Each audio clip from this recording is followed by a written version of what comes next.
भगवान का स्वरूप, चारों ओर चांद सितारे, भगवान की सहस्त्र आंखें, इतनी आंखें, सारे चांद सूरज सब परमात्मा की आंखें ही तो है। उसने भगवान के अंगों को देखा, भगवान की सहस्त्र भुजाओं को देखा, बाजुओं को देखा, भगवान का अलग अलग स्वरूप देखता है। जैसे उपनिषदों में कहा है कि ये ब्रह्मांड और ये पिंड समस्वरता में है, यानी जो यूनिवर्स में है वही पिंड में और जो पिंड में है वही यूनिवर्स में है, ऐसा उसे अनुभव होने लगा। जैसे साइंस भी कहती है कि एक अणु के अंदर ही इतनी ऊर्जा है जितनी ऊर्जा इस पूरे ब्रह्मांड में भी ना हो, एक छोटा सा अणु भी इतनी ऊर्जा लेकर चलता है। स्वामी विवेकानंद जी ने कहा कि मुझे एक अणु के अंदर ही पूरे विश्व के दर्शन हुए थे। तो उपनिषद ही है गीता, गीता की पुष्पिका, जो लास्ट में लिखा जाता है कि गीता उपनिषद है, उपनिषद के ही संदेश हैं। ऋग्वेद में भी हमने ये पढ़ा है कि जब हम पुरुष सूक्त पढ़ते हैं तो उसके अंदर भी ये चीजें बताई जाती हैं कि वह सहस्त्र भुजाओं वाला, सहस्त्र मुखों वाला है। विश्व रूप जो बार बार हम इसमें पढ़ते हैं, वो विश्व शब्द भी ऋग्वेद में उसके बारे में बताया गया है। तो भगवान सब जगह हैं। संत श्री विनोबा भावे ये कहते हैं, उनका एम्फेसिस ज्यादा इस चीज पे है कि जब अर्जुन ने भगवान का विश्व रूप देखा उस समय वो भयग्रस्त हो गया, यानी उसके अंदर भय आ गया। भय आया और भगवान से कहता है, भगवान अपने मनोहर रूप के दर्शन कराओ, फिर से सौम्य रूप के दर्शन कराओ। तो मुझे क्या दिखा रहे हो?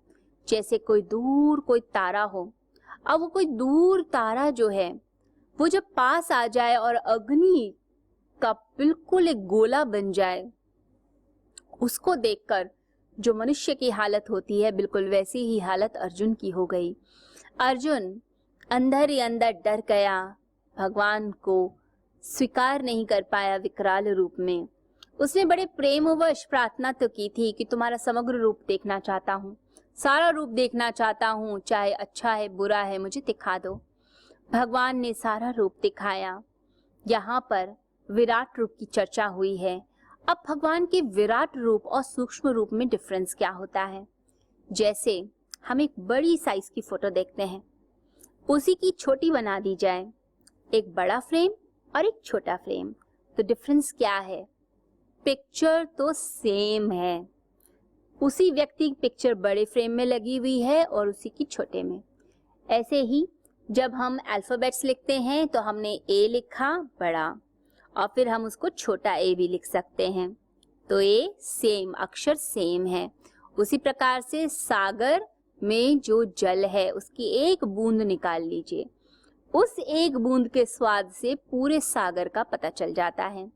उसी प्रकार से ये जो ब्रह्मांड है, परमात्मा है, वही पूरा ब्रह्मांड एक छोटे से धूल के मिट्टी के कण में भी समाया हुआ है।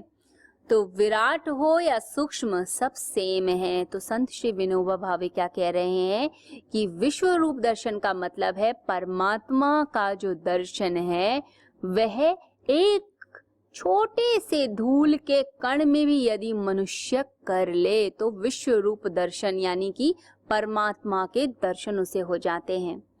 तो यहाँ ब्रह्मांड में भी देखता है अर्जुन, भगवान के दर्शन करता है और श्री कृष्ण के शरीर में भी दर्शन कर लेता है। तो यहाँ संत श्री विनोबा भावे कहते हैं कि भगवान का निमित्त बन के हमें जीना चाहिए।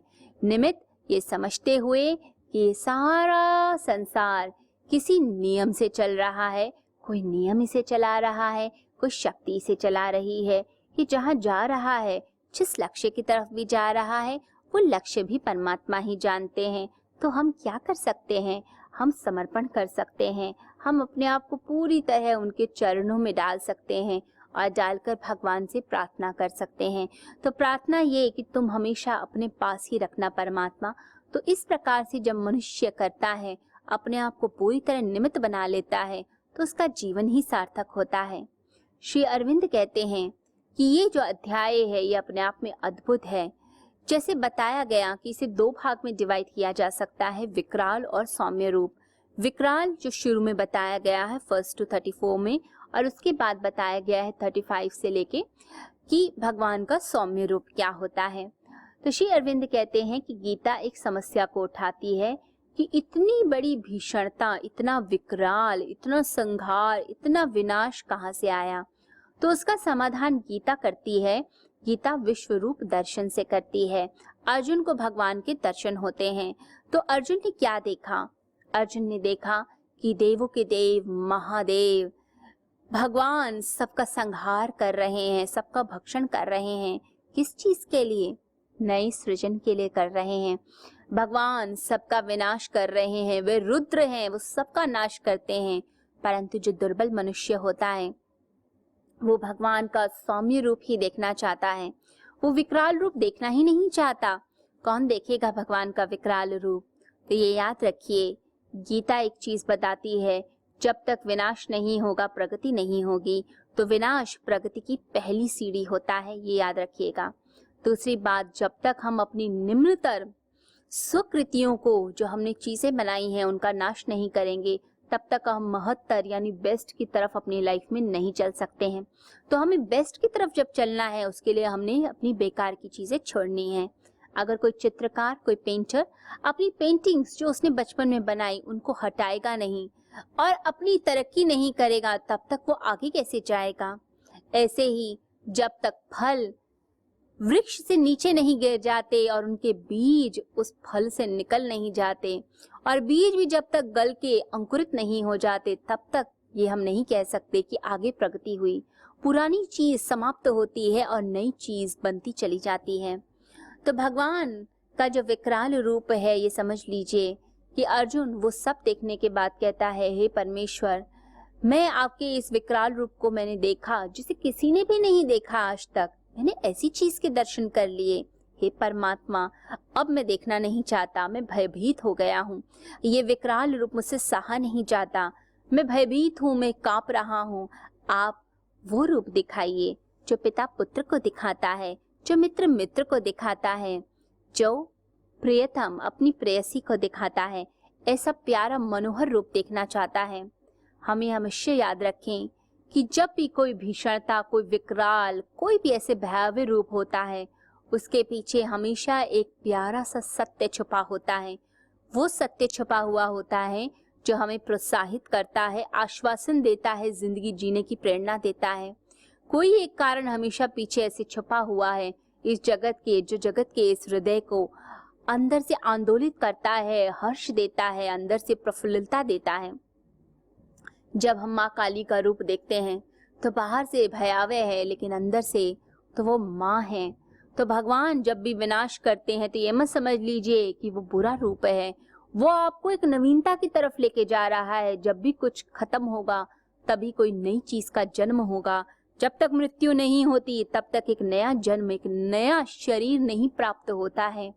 तो यहाँ भगवान के दोनों रूपों के दर्शन अर्जुन ने करे हैं और दोनों रूपों के दर्शन करने के साथ साथ उसने परमात्मा के समग्र रूप को देख लिया।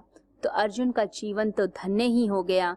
ये चैप्टर 11 का जो 55वां श्लोक है, उसके अंदर श्री शंकराचार्य जी कहते हैं कि ये गीता का सार है। इसके अंदर 5 चीजों के बारे में बताया गया, क्योंकि अध्याय 11 को हमें एक समराइज्ड वे में भी समझना चाहिए। तो 5 चीजों के बारे में बताया गया आखिरी श्लोक के अंदर, जिसके अंदर श्री शंकराचार्य जी कहते हैं कि यही गीता का पूरा सार आ जाता है। पहली चीज, मत कर्म कृत। इसका अर्थ हुआ जो मेरे लिए कर्म करता है, जो भगवान के कर्म करता है। अब इसका क्या मतलब है? इसका मतलब जैसे हमने गीता में पढ़ा है, परित्राणाय साधूनां विनाशाय च दुष्कृतां धर्म संस्थापनार्थाय संभवामि युगे युगे। तो भगवान के 3 कर्म हुए। एक तो हो गया कि साधुओं की रक्षा करना, दूसरा जो बुरे लोग हैं दुर्जनों का नाश करना, और तीसरी चीज सत्य की, धर्म की स्थापना करना। तो जो लोग अत्याचारियों से लड़ते हैं, दुराचारियों से लड़ते हैं, जो बुरे कामों को दूर करके अच्छाई की, धर्म की स्थापना करते हैं कि सत्य रहे, धर्म रहे, अच्छाई रहे, ऐसे जो लोग होते हैं, भगवान कहते हैं जो ये तीनों कर्म कर रहे हैं, वो व्यक्ति जो है मत कर्म कृत, यानी वो मेरे लिए कर्म करते हैं और फिर क्या फल मिलता है उन्हें? भगवान कहते हैं माम एतेम, यानी वो मुझे प्राप्त कर जाते हैं, परमात्मा को ही प्राप्त कर जाते हैं। अब इसे हम थोड़ा और समझेंगे। देखिए, भगवान जो है वो सभी के लिए कर्म करते हैं, भूत मात्र के लिए करते हैं, कभी अपने लिए नहीं करते। भगवान सबके हैं, सबका भला चाहते हैं। ये जो यूनिवर्स है ये एक हीलिंग सिस्टम है, ये अच्छाई की तरफ जा रहा है, ये सबको अच्छा बना रहा है, सबके लिए बहुत सुंदर योजनाएं हैं। जो बुराई है वो समाप्त होती जाती है और अच्छाई बढ़ती जाती है।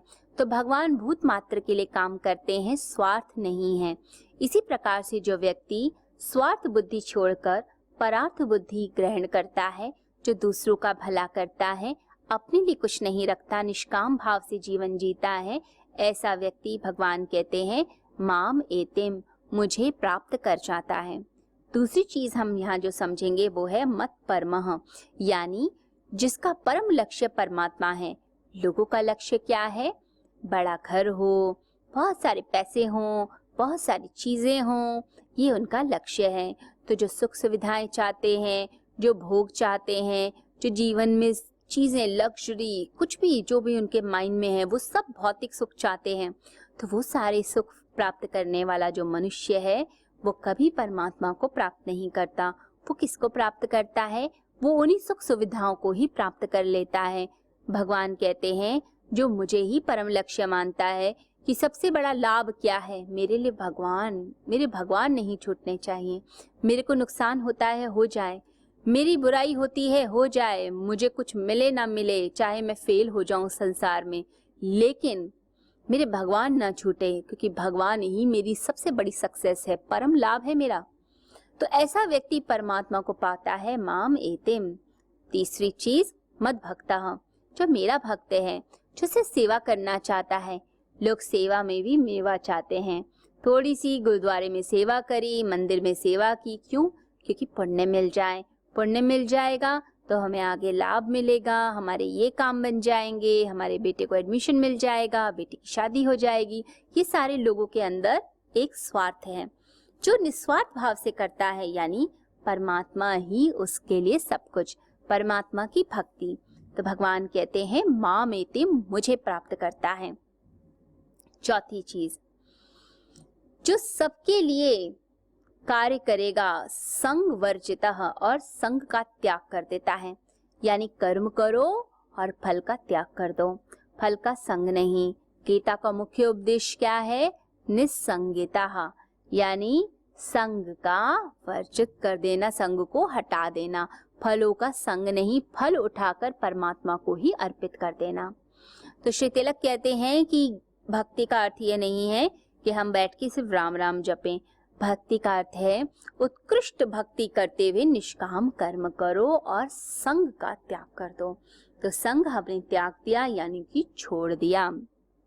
उसके बाद बैर का त्याग, पांचवा चीज बैर का त्याग, यानी कि आपने सबके लिए कर्म करना है, स्वार्थ बुद्धि नहीं रखनी और बैर छोड़ना है, यानी मेरा तेरा का भाव त्याग दीजिए। कुछ मेरा तेरा नहीं, सब कुछ किसका है? परमात्मा का है, तो परमात्मा को ही अर्पित कर दीजिए।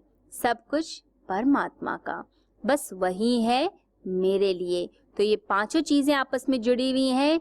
जो भगवान के लिए कर्म करते हैं उनका लक्ष्य परमात्मा ही होता है, तो परमात्मा की भक्ति करते हैं और भक्ति करते करते कर्म फल का त्याग, यानी जो मिला फल वो परमात्मा के चरणों में अर्पित, और फिर उनका मेरा तेरा कुछ नहीं रहता, सब कुछ किसका हो जाता है? परमात्मा का हो जाता है। तो इस 11वें अध्याय के अंदर हमने ये सीखा कि परमात्मा के लिए ही हमें जीना है, कर्म करने हैं, उनके विश्व रूप के दर्शन किए, दिव्य चक्षुओं के बारे में हमने समझा, दिव्य चक्षु कैसे मिलते हैं, विश्व रूप दर्शन भी हमने किए, और हमने सारी फिलॉसफी समझी कि किस प्रकार से गीता हमारे मन को एक अद्भुत उत्साह और उमंग से भरती है कि परमात्मा सब जगह है, परमात्मा का सौम्य रूप है, परमात्मा का विकराल रूप भी है, लेकिन वो क्यों है? क्योंकि वो मनुष्य का भला करना चाहते हैं, मनुष्य को उन्नति के पथ पे लेके जाना चाहते हैं, और चाहते हैं कि मनुष्य हमेशा आगे जाए, उसका आत्मोत्थान हो। हम इस जन्म में मनुष्य के शरीर में रह के ही ये सब कर सकते हैं। जैसे बताया गया है कि जो ब्रह्मांड में है वही पिंड में, और जो पिंड में है वही ब्रह्मांड में। तो हम अपने अंदर उस विश्व रूप दर्शन को कर सकते हैं, उसका दर्शन हो सकता है यदि हम अपनी साधना करते हैं। ध्यान, तपश्चर्या, भक्ति ये माध्यम है जिसके द्वारा हम अपने आप को प्राप्त कर सकते हैं। और समाधि की अवस्था में, जैसे स्वामी विवेकानंद जी ने कहा कि एक अणु के अंदर उन्हें पूरे विश्व के दर्शन हो गए थे। तो एक छोटे से अणु के अंदर हम भी दर्शन कर सकते हैं अगर हम प्रयास करते हैं। अपने आप को साधिए, अपने आप को संयमित कीजिए, अपने आप को बांधिए। और एक बात याद रखिए, जो साधना करता है, तपश्चर्या करता है, उसकी वो साधना तपश्चर्या इस जन्म में ही नहीं, जन्मों जन्मों तक उसका साथ देती है। बस यही बात हम ध्यान रखते हुए अब चैप्टर 12 की तरफ चलेंगे, जिसमें हम भक्ति योग में ये जानेंगे कि किस प्रकार से भक्ति करनी चाहिए, परमात्मा का कैसे हम प्रिय बन सकते हैं, और परमात्मा किन किन भक्तों के ऊपर अपनी कृपा दृष्टि डालते हैं। कट।